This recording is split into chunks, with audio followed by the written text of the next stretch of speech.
Once upon a time, there was a boy about 14 years old. There was nothing particularly special about the boy. He was short, he was thin, his arms looked like twigs, and he had basically the same amount of strength as a twig. This bothered the boy. Even though it shouldn't have, nobody expects a 14-year-old to be strong, right? However, because it bothered the boy, he decided to change it. The boy had turned 15 and started watching YouTube videos on self-improvement, particularly from a YouTuber named Hamza. Adonis.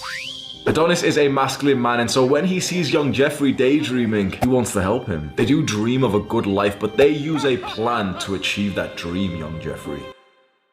Today I'm going to show you how a masculine man thinks. The boy started training and putting on weight. He had gone from about 40 kg to 50 by the time he was 16, which is still quite skinny, but the boy was pleased. He noticed his legs getting bigger and his arms growing, particularly his biceps. Now, every person in their lives at some point has been dissatisfied with their body, dissatisfied with how it looks or with how it functions. I can't really speak for women's dissatisfaction, but from a men's perspective, I know a lot, and I mean a lot, of men fixate on their arms. Like you, if you're watching this video, it means you're interested in getting bigger arms, particularly your biceps, right? Today, I'll be telling you how to get bigger biceps without even needing to get a gym membership. Now, the first year or so of my training was almost purely calisthenics, to be honest, which meant all that I had used to get bigger and stronger was my body weight.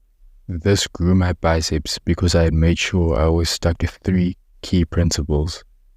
Principle 1, proper form. Now, for calisthenics, your options are kind of limited.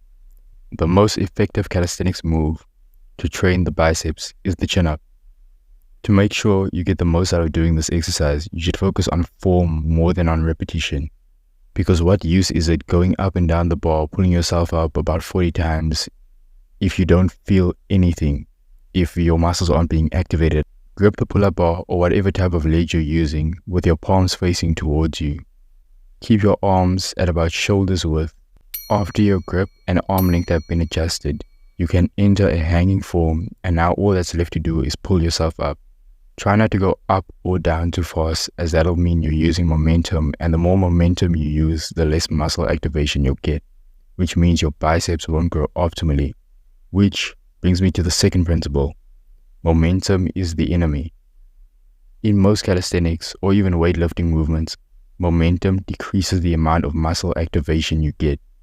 This is bad because if you aren't using your muscles, how do you expect them to grow? And speaking of growth, third principle, eat food, bro. And no, I'm not kidding, that's literally it. It's as simple as that. Now, as someone who used to be insanely picky about food and who ended up being really skinny because of it, I know how difficult eating more can be, especially if it's healthy food, which has a reputation for tasting horrible. Well, I'm here to tell you that their reputation is wrong. Completely wrong. In fact, that is cap. It ain't no way you that fat. A lot of foods that taste good are actually healthy. In fact, healthy foods tend to taste better. For example, a simple dish like roasted potato wedges, which is more filling, uses less oil, tastes better than fries at places like KFC, where they give you insanely tiny portions that have been absolutely bathed in oil. You need to eat to grow. Remember that. I'm not saying go overboard, but I am encouraging you to maybe add an extra portion to your plate next time. Even if it's a little, over time you'll notice it helps. So 3 principles to summarize are: focus on form, minimize momentum, and eat food. Now,